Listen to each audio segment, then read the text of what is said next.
महाबोधि महाविहार की मुक्ति बहुत ही इंपॉर्टेंट है। बोध गया का जो मंदिर है शुद्ध रूप से ये बौद्ध भिक्षुओं को सौंपा जाना चाहिए, बौद्ध भिक्षु ही वहाँ की कमेटी में होने चाहिए, और ये हिस्टोरिकल प्लेस है, उसके अंदर बहुत सारे ऐसे स्ट्रक्चर बनाए जा रहे हैं जो उसमें नहीं होने चाहिए। बोध गया बहुत ही महत्वपूर्ण स्थल है, ये सिर्फ बौद्धों का नहीं बल्कि पूरी दुनिया का सर्वाधिक महत्वपूर्ण धार्मिक स्थल भी है और हिस्टोरिकल प्लेस भी है। तो अगर हमने बुद्ध दिया है, भारत ने बुद्ध दिया है, तो जो बुद्ध से जुड़ा हुआ इतना ऐतिहासिक स्थल है, लोग इतने निकम्मे लोग हैं, इन्हें इतिहास का महत्व भी नहीं पता है कि वो कितना ऐतिहासिक प्लेस है। भारत में हजारों जगह हैं, कहीं भी अपना कुछ भी तुम्हें रिचुअल करना है करो, लेकिन जहां भगवान बुद्ध जो दुनिया भर में दुनिया के सबसे बड़े दार्शनिक हैं, दुनिया में भारत की पहचान भगवान बुद्ध से है। देश आंदोलित और देश में मुझे लगता है हजारों प्रोटेस्ट हो चुके हैं और देश के 10-20 करोड़ से अधिक लोग इसको लेकर आंदोलित हैं, अंतर्राष्ट्रीय मीडिया इसे कवर कर चुकी है। तो अब सरकार को चाहिए कि ये जो स्थल है ये बौद्ध भिक्षुओं को सौंप दिया जाए, उनको कमेटी में रखा जाए और उसके अंदर जो भी अतिक्रमण हुए हैं उन्हें हटाया जाए और इसको मुक्त किया जाए। की बहुत बात होती है। सोमनाथ मंदिर पे आदरणीय प्रधानमंत्री नरेंद्र मोदी जी ने एक सर्वे कराया। सर्वे क्या कहता है कि सोमनाथ मंदिर के नीचे बौद्ध विहार है, अर्थात सोमनाथ मंदिर भी बौद्ध विहार है। जगन्नाथ। साथियों नमस्कार, मैं हूं विवेंद्र सिंह और आप देख रहे हैं क्लाउड नेटवर्क। हमारे साथ हैं इस समय खास मेहमान संतोष साक्या जी। संतोष साक्या जी से हम बात करेंगे महाबोधि विहार बीटी एक्ट 1949 को ख़त्म करने के लिए जो पूरे देश में आंदोलन चल रहा है और काफ़ी लंबे समय से, लगभग 60 दिन से ज़्यादा हो चुके हैं, 60-65 दिन हो चुके हैं देश में आंदोलन हो, लेकिन देश के साथ साथ बाहर भी इसको लेके आंदोलन हो रहा है। अमेरिका में हो रहा है, इंग्लैंड में हो रहा है और भी कई से देश है, और विदेश से जो बौद्ध भंते हैं वो लोग भी यहाँ आके कह रहे हैं। और प्रधानमंत्री नरेंद्र मोदी जी अभी थाईलैंड गए तो वहाँ भी बौद्ध भिक्षुओं, श्रीलंका बौद्ध भिक्षुओं ने भी कहा बीटी एक्ट 1948 को लेके कि जहाँ भगवान बुद्ध को ज्ञान प्राप्त हुआ था। देखा जाए तो भगवान बुद्ध का जन्म भी वहीं हुआ था, क्योंकि उससे पहले सिद्धार्थ गौतम थे, लेकिन वहाँ जाके ही उनको ज्ञान प्राप्त हुआ, बौद्ध वहाँ से बुद्ध बने। बात करेंगे संतोष भाई से। संतोष भाई लगातार कवरेज कर रहे हैं महाबोधि टेम्पल को लेकर, ग्राउंड कवरेज कर रहे हैं, कहीं भी कोई प्रोटेस्ट होता है किसी तरह की होती है और सोशल मीडिया पे अपनी राय भी रखते हैं। लेकिन आप बात करेंगे कि ये किस तरह दिखते हैं, तो लंबा समय हो चुका है और अभी तक इसको लेकर सरकार की तरफ से कोई बयान नहीं आया है, ना सरकार इस पर कुछ बात कर रही है। संतोष भाई क्या कहेंगे, इतना लंबा समय हो गया है, काफ़ी समय से इसको लेके प्रोटेस्ट चल रहे हैं, लगभग कहा जाए कि जब से एक्ट बना तभी से बीच में प्रोटेस्ट होते रहे हैं, लेकिन जो इस समय हो रहा है उस तरह का प्रोटेस्ट पहले नहीं हुआ। तो किस तरह देखते हैं इस आंदोलन को? देखिए, ये जो आंदोलन है, जैसे कि आपने बताया कि सिर्फ भारत का आंदोलन नहीं है, ये दुनिया भर का आंदोलन बन चुका है। और महाबोधि महाविहार जो है वो भारत का सबसे ऐतिहासिक स्थल है। महाबोधि महाविहार वह स्थान है, वहाँ पर एक पीपल का वृक्ष है जो कि 2500 साल पहले जहाँ पर भगवान तथागत गौतम बुद्ध को ज्ञान की प्राप्ति हुई थी।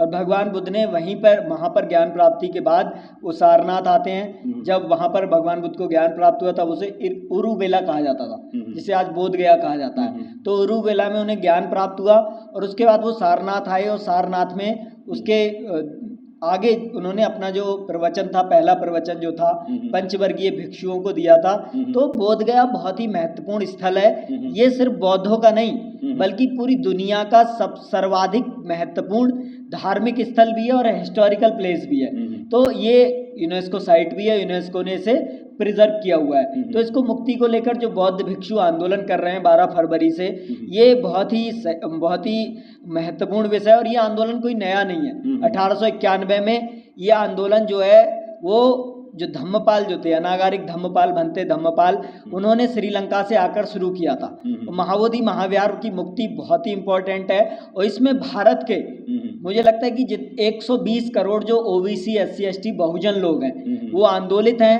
जो बाबा साहब को मानते हैं, बाबा साहब अम्बेडकर को मानते हैं, सम्राट अशोक महान को मानते हैं, सम्राट चंद्रगुप्त मौर्य को मानते हैं, सम्राट महापद्म नंद को मानते हैं। और ऐसे ही देश के जो जितने भी बहुजन समाज के लोग हैं वो सब इसमें आंदोलित हैं। तो सरकार को चाहिए इसे मुक्त करे और 1949 का जो बीटी एक्ट है उसमें ऐसा एक्ट बनाया गया है जिसके माध्यम से जो गैर बौद्ध भिक्षु हैं, जो बौद्ध भिक्षु नहीं है, जैसे कि एक संजय मिश्रा जो वहाँ की कमेटी का मेन पुरोहित है, तो संजय मिश्रा के वहाँ होने का क्या मतलब है?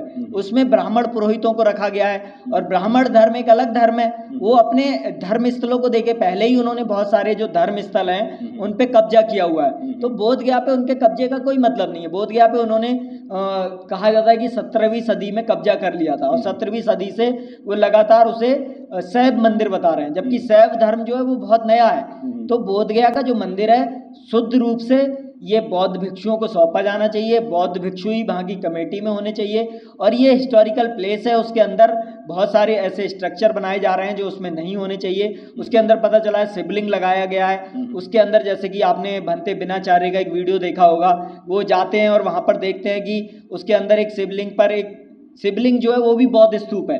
बौद्ध स्तूप को कब्जा करके बौद्ध स्तूप को शिवलिंग बना दिया गया है। बौद्ध स्तूप को शिवलिंग बनाकर उस पे पानी चढ़ा रहे हैं। उस पे आप देखते हैं एक पुरोहित वहां पर है, वो वहां पर बुद्ध विहार के अंदर ऐसा कर रहा है। मतलब ये लोग इतने निकम्मे लोग हैं, इन्हें इतिहास का महत्व भी नहीं पता है कि वो कितना ऐतिहासिक प्लेस है। भारत में हजारों जगह हैं, कहीं भी अपना कुछ भी तुम्हें रिचुअल करना है करो, लेकिन जहां भगवान बुद्ध जो दुनिया भर में दुनिया के सबसे बड़े दार्शनिक हैं, दुनिया में भारत की पहचान भगवान बुद्ध से है। जब मोदी जी विदेशों में जाते हैं या कोई भी हमारा राष्ट्रीय अध्यक्ष नेहरू जी जाते थे या मोदी जी जाते हैं, कोई भी राष्ट्रीय अध्यक्ष जाता है तो बुद्ध की प्रतिमा लेके जाता है। कोई भी राष्ट्रीय अध्यक्ष दुनिया भर में जाता है, मोदी जी संयुक्त राष्ट्र संघ में गए तो उन्होंने संयुक्त राष्ट्र संघ में क्या कहा कि बुद्ध के देश से आया हूं मैंने, मतलब भारत ने बुद्ध दिया है, युद्ध नहीं दिया है।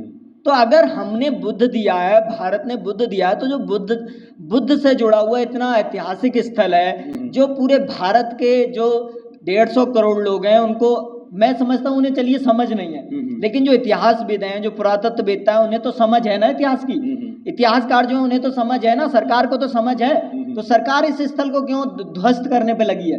मोदी जी को तो समझ है ना कि भारत का इतिहास क्या है। भारत का इतिहास कोई वेद पुराणों से नहीं है, वेद पुराण का कोई भी एविडेंस नहीं है। ये सभी कब लिखे गए ये भी नहीं पता।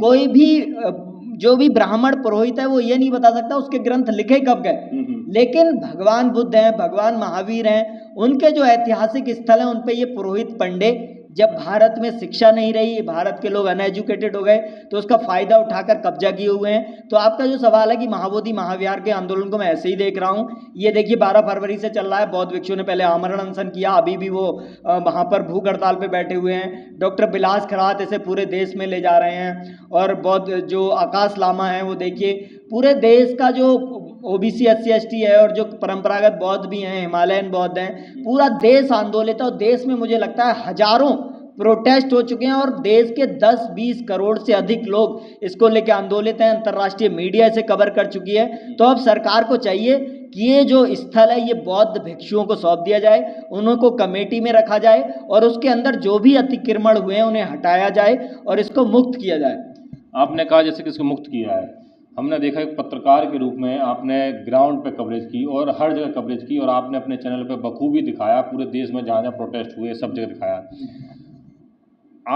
हम लोग कवरेज करते हैं, आप पत्रकार, हम भी पत्रकार हैं, देखते हैं जो बौद्ध लोग हैं, बौद्ध भिक्षु हैं या बुद्ध जिन लोग हैं वो बड़े शांति प्रिय लोग हैं, शांति का संदेश देते हैं। वो कहा, जब से आपने कहा मोदी जब भी जाते हैं कि हम बुद्ध के देश से आए हैं, हमने युद्ध नहीं दिए, लेकिन क्या वजह है कि इस देश में जो बौद्ध तीर्थ स्थल हैं उनके साथ ही छेड़छाड़ी की जा रही है? आखिर क्या वजह मानते हैं कि क्यों उनको टारगेट किया जा रहा है? देखिए ये कोई नई छेड़छाड़ नहीं है। और जैसे कि कल एक जैन मंदिर भी तोड़ दिया गया मुंबई में, आपने देखा होगा।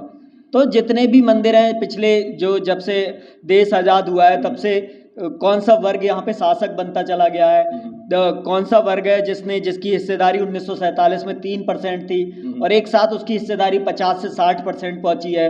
1947 की बात करूं तो देश की जो सरकारी नौकरियां थी और बड़े अधिकारी थे उसमें 40% कायस्थ हुआ करते थे और 35% मुस्लिम हुआ करते थे। लेकिन आज कायस्थों की हिस्सेदारी इस देश में 3% से भी कम रह गई है, 1% रह गई है। और जो ब्राह्मण है, जो पुरोहित पंडा है या जो ब्राह्मण वर्ग है, जो खुद को भगवान का प्रतिनिधि और खुद को भारत में ऊंचा मानते हैं, भारत पर कहीं ना कहीं उनकी हिस्सेदारी है वो ड्रामेटिक रूप से बिल्कुल ऐसे बढ़ी है जो आप सोच नहीं सकते।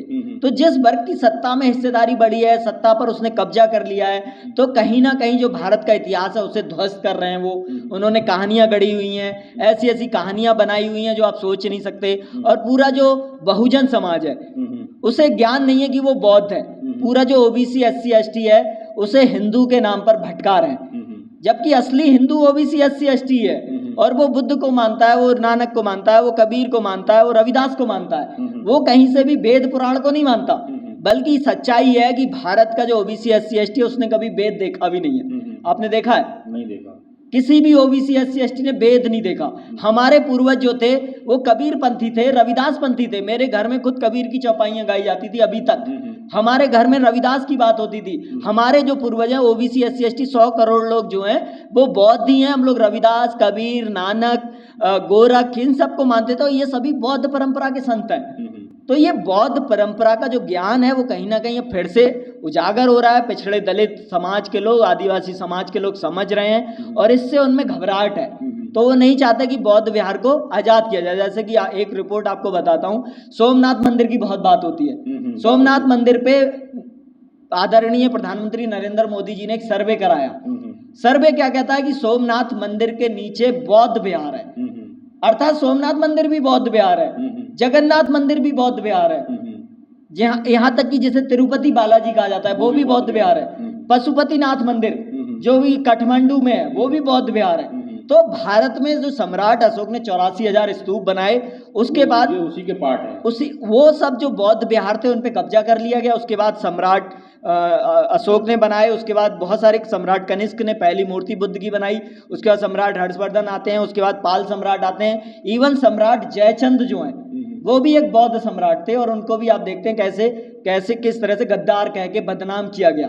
तो भारत में जो आप कह रहे हैं कि जो भी हमारे ऐतिहासिक तीर्थ स्थल हैं, जो भी भगवान बुद्ध से जुड़े स्थल हैं, वही ऐतिहासिक स्थल हैं और उन पर पाखंड और इस तरह का जितनी मूर्तियां आप देखते हैं उन पर कपड़े पहनाए हुए हैं। क्यों पहनाए हुए हैं? क्योंकि वो भगवान बुद्ध की प्रतिमाएं हैं। तो इसलिए अब उन्हें डर है, इसलिए वो क्या कर रहे हैं कि बौद्ध स्थलों पर उन्होंने कब्जा जमाया हुआ है, उन्हें बदल दिया है। उनका जो भारत में अशिक्षा थी, पिछड़े दलित आदिवासियों की जो अशिक्षा थी उसका फायदा उठाया है और जो अशिक्षा है वो धीरे धीरे दूर हो रही है। लोग समझ रहे हैं, हम सब लोग समझ चुके हैं और हमारे जो पिछड़े दलित आदिवासी हैं वो लगातार समझ रहे हैं किस तरह से उन्होंने जो ब्राह्मण पुरोहित है उन्होंने कहानी में उलझाकर उन्हें विभिन्न तरह के जो काल्पनिक ईश्वर हैं, वो काल्पनिक देवता हैं वो दे दिए हैं और उनके साथ कहीं ना कहीं उन्हें भटका रहे हैं। तो अब लोग समझ रहे हैं, इसलिए बौद्ध स्थलों पर कब्जा हो रहा है और बौद्ध स्थलों पर इसलिए ये लोग कब्जा कर रहे हैं। लेकिन धीरे धीरे लोग समझेंगे, महाबोधि महाविहार तो आज़ाद होकर ही रहेगा और भी जो बुद्ध विहार हैं वो धीरे धीरे आज़ाद होंगे, क्योंकि लोग समझ लेंगे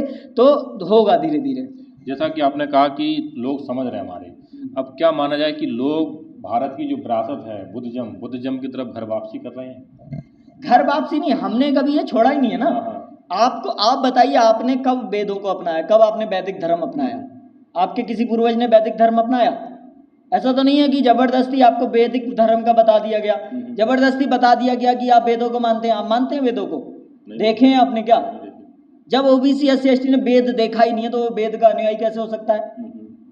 बाकी जितने मंदिर हैं, ब्राह्मण धर्म जो है या जिसे वैदिक धर्म कहते हैं, उसमें तो पूजा पाठ है ही नहीं, उसमें मूर्ति होती नहीं है। वेद जो है एकेश्वरवादी अनीश्वरवादी, एकेश्वरवादी है और मूर्ति पूजक नहीं है। तो आप जब कह रहे हैं कि ये इसकी मूर्ति है, इसकी मूर्ति है, जब ब्राह्मण धर्म में, वैदिक धर्म में, मनुवाद के धर्म में मूर्ति पूजा है ही नहीं तो उनकी मूर्ति कैसे हो सकती है? जितनी भी मूर्तियां हैं वो भगवान बुद्ध या बौद्ध धर्म से या जैन धर्म से जुड़ी हैं। बौद्ध धर्म और जैन धर्म एक ही है। पहले उसे समण कहा जाता था, सिरमण कहा, जैसे सिरमण भी संस्कृत में कहते हैं। तो यहाँ पर जितने भी स्थल हैं, जितने भी ये हैं, लोग समझ रहे हैं, लोग हमारे बहुत जागरूक हैं। लोगों ने कभी वैदिक धर्म को माना ही नहीं और हमारे लोग ऐसा नहीं घर वापसी कर रहे हैं, वो वही हैं। और बाबा साहब अम्बेडकर ने ये बात कही है, बहुत सारे महापुरुषों ने कही है कि हम वैदिक धर्म के अनुयायी न कभी थे और ब्राह्मण धर्म जो है एक अल्पसंख्यक धर्म है और वो अलग धर्म है, उसका पिछड़े दलित आदिवासियों से कोई लेना देना नहीं है। जैसे रविदास जी एक बात कहते हैं कि ब्राह्मण झूठा, वेद भी झूठा, झूठा ब्रह्म अकेला रे, ये उनका गीत है ना रविदास जी का। अब आप बताइए, वेद को मानने वाला ब्राह्मण और वेद को झूठा कहने वाले सदगुरु रविदास जी एक धर्म के हो सकते हैं क्या? दोनों को एक धर्म में रखा हुआ है। तो भारत में धर्म का सही क्लासिफिकेशन करने की जरूरत है। ब्राह्मण धर्म एक अल्पसंख्यक धर्म है, वो उनका और पिछड़े दलित आदिवासियों का कोई लेना देना नहीं है, वो एक अलग धर्म है। वैदिक धर्म एक अलग धर्म है और उनको मानने वाले जो हैं ब्राह्मण पुरोहित जो हैं उन्हें एक अलग धर्म के रूप में रजिस्टर करना चाहिए, उन्हें अलग धर्म के रूप में परिभाषित करके संविधान में उन्हें अलग धर्म का दर्जा देकर उन्हें अलग से 3%, 3.5% उनकी जनसंख्या है, उन्हें अलग से उनका रिजर्वेशन देके उनको जो भी माइनॉरिटी के राइट्स होते हैं वो उन्हें देने चाहिए और उन्हें अल्पसंख्यक के रूप में अलग से दर्जा देना चाहिए। हमारा पिछड़े दलित आदिवासी जो हैं वो बुद्ध को मानते हैं, कबीर को मानते हैं, रविदास को मानते हैं। हमारा वैदिक, ब्राह्मण, मनुस्मृति, इन सब चीज़ों से कोई लेना देना नहीं है। और पिछड़े वर्गों का जो है बुद्ध से ही लेना देना। और हमारे जो बौद्ध स्थल हैं, कम से कम जो महाबोधि महाविहार है उसे तुरंत मुक्त किया जाए, और धीरे धीरे जो दूसरे हैं उन्हें भी मुक्त किया जाए। और भारत के इतिहास की रक्षा यहाँ की सरकार करे, नहीं तो पिछड़े दलित आदिवासी जब सरकार में आएंगे तो हम खुद करेंगे। तो आपने सुना, हमारे साथ थे पत्रकार संतोष जी ने कहा कि जो दलित पिछड़े हैं वो अपने सांस्कृतिक विरासत है उसकी तरफ लौट रहे हैं, और महाबोधि विहार को लेकर कहा कि वो तो आज़ाद होकर रहेगा, आज तो कल होकर रहेगा, और जो बीटी एक्ट है वो ख़त्म होकर रहेगा। उन्होंने कहा कि जिस तरह से जो भारत में जो ब्राह्मण धर्म को अल्पसंख्यक बताया, और कहा कि जो भारत की मूल जो पहचान है, भारत की धरोहर है, वो बुद्ध है। बुद्ध से ही पूरे देश में, दुनिया में भारत की पहचान है। जब भी कोई देश का राष्ट्रीय मतलब कोई भी स्थिति, जब भी देश से बाहर जाता है, प्रधानमंत्रियों से राष्ट्रपतियों, कोई भी जब से बाहर जाता है तो बात करते हैं कि हम बुद्ध की धरती से आए हैं। आप लोग क्या राय इस वीडियो को लेकर, आप हमें कमेंट्स में बताइएगा। धन्यवाद।